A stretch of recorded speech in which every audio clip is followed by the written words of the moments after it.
अस्सलाम वालेकुम वरहमतुल्लाहि वबरकातुहू। प्यार के दोस्तों, क्या हाल है, कैसे हैं? उम्मीद है कि खैर खैरियत से होंगे। मेरे ब्लॉग में आप लोगों को खुशामदीद। और मैं काफ़ी दिनों बाद ब्लॉग बना रही हूँ और मैं जो है ना आप लोगों के साथ जो शेयर करना चाह रही हूँ बहुत इंटरेस्टेड है। और आप लोग जो है ना दिल लगा के और बहुत जो है ना कान खोल के सुनिए है, क्योंकि ड्रोनी बहुत ही और बहुत ही ख़तरनाक है। ये ना हो कि आप लोग को खौफ लगे, फिर मेरा नाम मत लीजिएगा कि आप लोग मेरी वजह से डर गए, क्योंकि मैं जो आप लोगों के साथ स्टोरी शेयर कर रही हूँ तो वो बहुत ही ख़तरनाक स्टोरी है।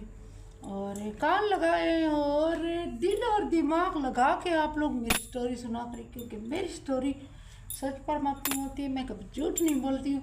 अगर मैं झूठ बोलती तो मैं जो है ना क्या नाम है मेरी स्टोरी इतनी जो है ना बोनी होती, क्या नाम है, मैं स्टोरी को वो उस स्टोरी को पेश करती हूँ जो सच पर मबनी होती है।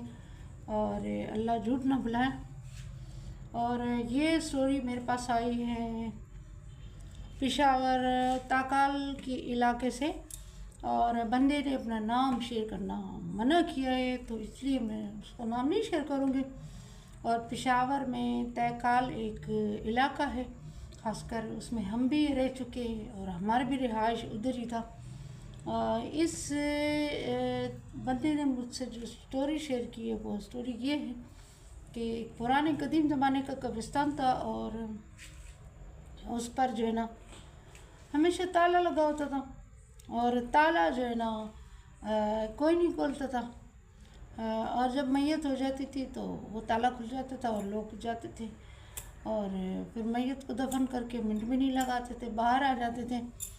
तो ताले की बजाय यह थी कि उस कब्रिस्तान में कुछ और ख़तरनाक चीज़ थी जो कि बहुत ही मतलब लोगों को डराती थी। और उस कब्रिस्तान का ये वाक़या, ये किस्सा था कि उस कब्रिस्तान में एक चुड़ैल थी, किसी बाबा ने किसी ज़माने में से बंद किया हुआ था और उस ताले के ऊपर कुछ पढ़ाई की थी और वो ताला फिर लगा दिया था। और इस तरह वो ताला लगा होता तो चुड़ैल नहीं बाहर आती थी। बहरहाल फिर भी ऐसा कहा गया है कि बहुत कब्रिस्तान के चारों कोनों के बाहर जो है ना ताबीज़ें भी दफनाई थी ताकि वो चुड़ैल मुकम्मल बंद हो जाए और ना आ सके, क्योंकि उसने चुड़ैल ने बहुत ख़राबियाँ करी थी।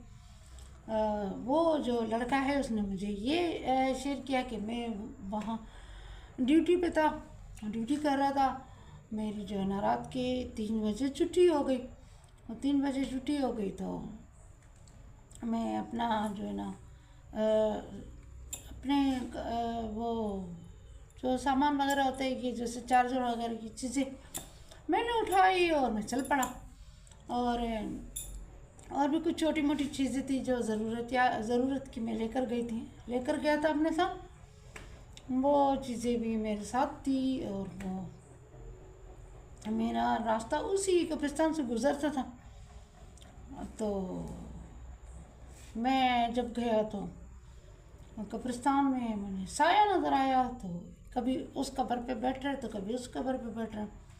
खैर मैंने तो बहुत उस पर वो पढ़ा, क्या नाम है इसका, जितने मुझे आती सूरतें आती है मैंने पढ़ के उस कब्रिस्तान से मैं गुज़र गया। लेकिन जब मैं घर गया तो मुझे बहुत घबराहट हो रही थी, मुझे बार बार वो साए नज़र आ रहे थे।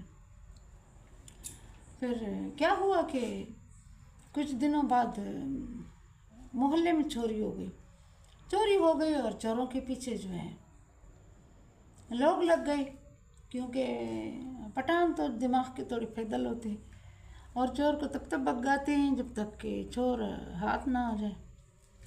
तो चोर आ गए और ये लोग पीछे। चोर को कुछ नज़र नहीं आया, वो कब्रिस्तान में कूद गए तो कब्रिस्तान के बारे में तो बहुत बातें मशहूर हो गई थी।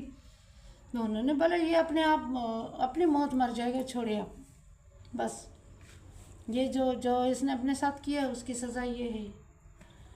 2 लड़के थे कब्रिस्तान में कूद गए और उन लोगों ने जो रूल था वो उन्होंने तोड़ दिया। मतलब ये है कि कोई उसके वहाँ कूद गए तो वो रूल जो था उसका टूट गया, और जो बाबा ने जो एसार बांधा था ताबीज़ों के ज़रिए वो भी टूट गया होगा, क्योंकि ये जो नछोर भी थे और ये नशे भी वगैरह भी करते थे। तो वे ऐसे नापाक बंदे जहाँ जिस तावीज़ पर नापाक बंदे का असर हो जाता है तो उसका असर ख़त्म हो जाता है। तो ये तो मुझे खैर इतना इल्म नहीं है, लेकिन ये उन्होंने जिसने कहानी मेरे साथ शेयर की है तो उसने यही बोला था, मैंने समझा सही है। तो वो तावीज़ का असर ख़त्म हो गया। सुबह जब लोगों ने जाके कब्रिस्तान का ताला खोला, जब देखा तो दोनों लड़कों की लाशें पड़ी हुई थी, और इस तरह की चीर पाड़ उसको किया था, तौबा तौबा तौबा, जैसे किसी जानवर ने उसको चीर पाड़ किया। सब लोग हैरान और परेशान थे कि इन लोगों ने रूल तोड़ा है और कब्रिस्तान में कूदे हैं, जबकि उस बाबा ने मना किया था कि सख्ती से दरवाजे से आया जाया करो, कोई कब्रिस्तान में दूसरे रास्ते से ना घुसे। बच्चों को भी सख्ती से मना किया था, बड़ों को भी सख्ती से मना किया था। तो उसके बाद से तो फिर क्या हुआ कि सिलसिला शुरू हो गया। रोज़ बला रास्ते में खड़ी है, जो देर से आ रहा है उसके साथ हशर हो रहा है, या तो वो बच जाता है नसीब वाला होता है तो बच जाता है, नसीब वाला नहीं होता तो उसकी लाश पड़ी हुई नज़र आती है, चीर पाड़ की हुई, इसी तरह जैसे जानवर करते हैं। तो बस इलाके के लोग बड़े तंग आ गए, और बहुत उन लोगों ने जद्दोजहद किया कि भाई इस बला का आखिर करे क्या। रात को काफ़ी लोगों के बच्चों को नुकसान पहुंचाया है, काफ़ी लोगों के बच्चे जो है ना वो हो गए, पागल हो गए, हॉस्पिटलों में दाखिल हो गए। तो फिर एक बड़े बूढ़े बुज़ुर्ग ने कहा कि मैं आज रात देखूंगा कि इसका क्या नतीजा निकलता है, ये आया ये लड़कों के साथ क्या हशर करती है। फिर क्या हुआ कि वो बूढ़ा बुज़ुर्ग जो है ना सारी रात इंतज़ार करता रहा, और जब आधी रात हो गई तो देखते हैं कि एक लंबी चौड़ी और खौफज़दा और लाल लाल सुर्ख आँखें, ये लाल ज़बान जैसे खून टपक रहा है ज़बान से, ये बड़े बड़े नाखून, और अजीब किस्म की वहशत और एक डर और एक खौफ। और उस बूढ़े बुज़ुर्ग का तो पसीनों से तर तर तर तर तर वो तो बच गया था, क्योंकि उसने जितनी आयातें सूरतें थी वो सब पढ़ी थी, और अपने परपू के तेसार भी बांधा था, और वो बहुत बुज़ुर्ग आदमी था और 5 वक्त का नमाजी था। तो लेकिन ये है कि उसने कहा कि तौबा करो, मैंने जीते जागते एक ऐसी ड्रोनी शक्ल नुमा औरत देखी कि मेरी तो रोंगटे खड़े हो गए। कुछ उसका चेहरा जला हुआ था और कुछ उसका चेहरा सही था, और कभी खूबसूरत रूप में आ रही तो कभी बदसूरत रूप में आ रही है, कभी उस दरख्त पे झूल रही है, कभी उस तरफ भी झूल रही है, और इस तरह की आवाज़ें निकाली, हाँ हाँ हाँ हाँ हाँ हाँ हंस रही है, और पता नहीं क्या क्या किए जा रही है। तो फिर सुबह बुज़ुर्ग ने बोला इसका एक ही इलाज है कि हम किसी आमिल को लाके और इस कब्रिस्तान के फिर इसी तरह एसार बांधे जिस तरह चोरों ने इसका एसार तोड़ा है। फिर बुज़ुर्ग आया, कोई बुज़ुर्ग गया किसी आमिल को ढूंढा, फिर आमिल लेकर आया। इस तरह करते करते काफ़ी उसने लड़कों की जान ले ली थी, और काफ़ी लोग घरों में इस चुड़ैल की वजह से मातम बिछा हुआ था। तो आप भी जो है ना इस कहानी से सबक लें, और सबक आमूज़ कहानी है। आप भी खुदारा ऐसी चीज़ों पे जाने से पहले ये सोचें कि अगर इसको ताला लगा रहे हैं तो किसी वजह से लगा रहे हैं, वरना तो कब्रिस्तान तो हमेशा अमूमन दरवाज़ा खुला छोड़ा हुआ होता है कब्रिस्तान का। तो ये थी स्टोरी, और उस आमिल ने उसे कंट्रोल कर दिया और इसी तरह एसार बांध दिया जिस तरह पहले वाले आमिल ने किया था। फिर कुछ आराम हो गया, लेकिन यह है कि फिर भी कब्रिस्तान से गुज़रते वक्त सब लोग डरते थे, और अजीब अजीब सी चीखें और बुलंद आवाज़ में कहती थी कि मुझे खोलो नहीं तो मैं आप लोगों की ख़ानदान को ख़त्म कर दूँगी और कोई बच्चा नहीं छोड़ूंगी किसी घर में। इस तरह की आवाज़ें आती थी।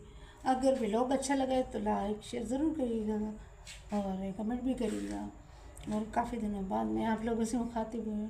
अल्लाह आप लोगों को खुश और आबाद रखे और अल्लाह ताला आप लोग इस जो है ना रमज़ान गुज़र गया और इस रमज़ान की बरकत से अल्लाह तबारक ताला सबकी दिलों की मुरादें पूरी करे, खुशियाँ नसीब करे। चलती हूँ, प्लीज़ शेयर करें, लाइक करें, कमेंट करें। देखो ना, ऐसा मत करो, मैं आप लोगों से नाराज़ हो जाऊँगी वरना फिर ड्रोनी कहानियाँ बहुत सारे लोग सुनाते हैं, लेकिन मेरी कहानी में कुछ और मज़ा है, क्योंकि मैं इस तरीके से आप लोगों को कहानी सुनाती हूँ जैसे मतलब सामने सामने चुड़ैल बैठी हुई, मैं ही तो चुड़ैल हूँ, ख्याल करना खा न जाओ। अच्छा, अब ये बताएं कमेंट में कि कैसी लगी मेरी कहानी। मेरी तो नहीं है, खैर किसी और की है, लेकिन ये है कि आप लोग बता सकते हैं कि कहानी कैसी लगी। चलती हूँ, अपना ढेर सारा ख्याल रखिएगा, दुआओं में याद रखिएगा, लाइक शेयर ज़रूर करिएगा, कमेंट भी करिएगा, चैनल को सब्सक्राइब भी करिएगा। चलती हूँ, अल्लाह हाफ़िज़, बाय, गुड नाइट।